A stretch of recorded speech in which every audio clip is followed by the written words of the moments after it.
So today the wait was over, the Grand Tour finally aired on Amazon Prime, and what can I say? Brilliant, absolutely brilliant. The boys are back, as they always say in the sort of headlines and stuff. It is great. They start off basically taking the mickey out of the BBC, with Jeremy exiting a nondescript corporation building, which was blatantly a nod at the BBC. And the opening sequence, which I believe it was rumoured that Amazon spent about $3 million just on the opening sequences alone. But it's a nice reflection on how the events turned out in the news, that he went off on his own and then James and Richard joined him, which was the nice montage with the Mustangs, and entering the desert of California, where is the new setup for the first episode, where there's loads of screaming fans on stage. They introduced the new sort of setup with the studio now being a tent, which they move around from place to place. So different locations have different audiences, different sort of setup, which is a nice addition, which is sort of changing it from Top Gear's original formula. But the show definitely tried and showed that it was still the same as Top Gear, but wasn't Top Gear, because the formula was still the same. They still have the power laps around another track. They have, well, we don't really know for sure what it is now, but the celebrity section, which was done in a comedic way, and it just seemed really familiar. The banter was still there, the chemistry was still there. You can definitely see that Amazon's budget is apparent from the get-go, especially with the pre-credits, the opening sequence, as well as having 3 hypercars, the Porsche 918, the McLaren P1, and the Ferrari. So a lot of money going around the tracks. They also have the BMW M2 as well, which is the first one doing the power laps. And it's great. It's good to see it back, and it's going to go on for 12 weeks. So we've got 12 episodes to go, or 11 episodes to go after this one. I'm not quite sure if they included it or didn't. So it's going to be a good running show. I wonder if this show's actually going to make an impact on Amazon Prime sales, or people are just going to continually change their emails or add another dot with Google accounts and just do free trials to get the content. I'm not too sure.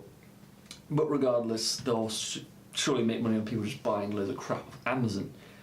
But right, so getting off that, back to the show a little bit. It's good to see that, because they're back in that environment, but they've got like a new sort of a fresh set of tyres, as it were.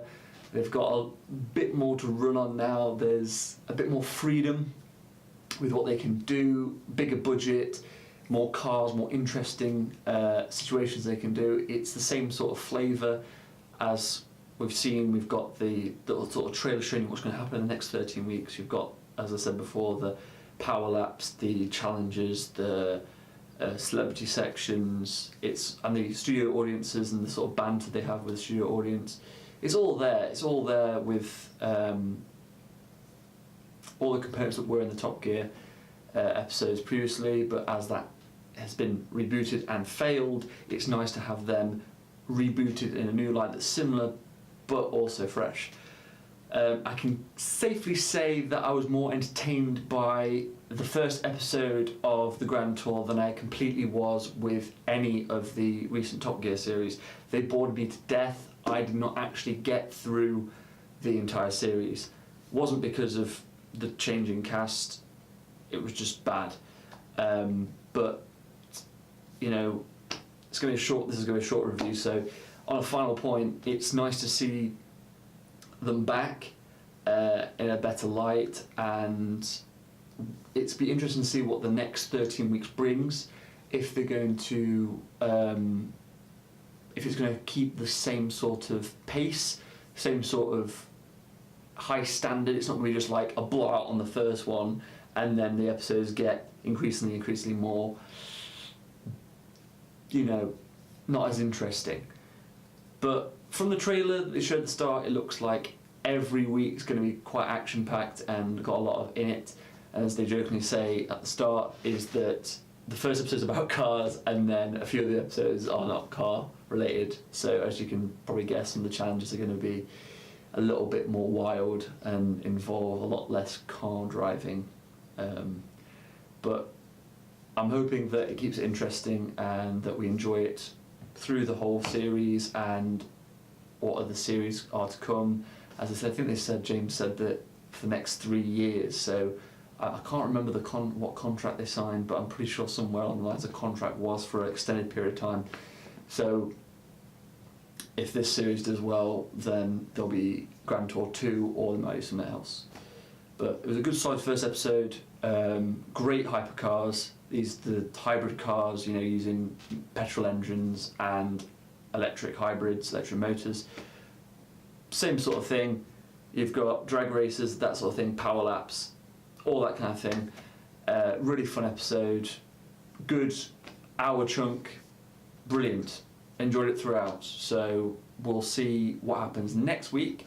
And until then, I'll see you soon.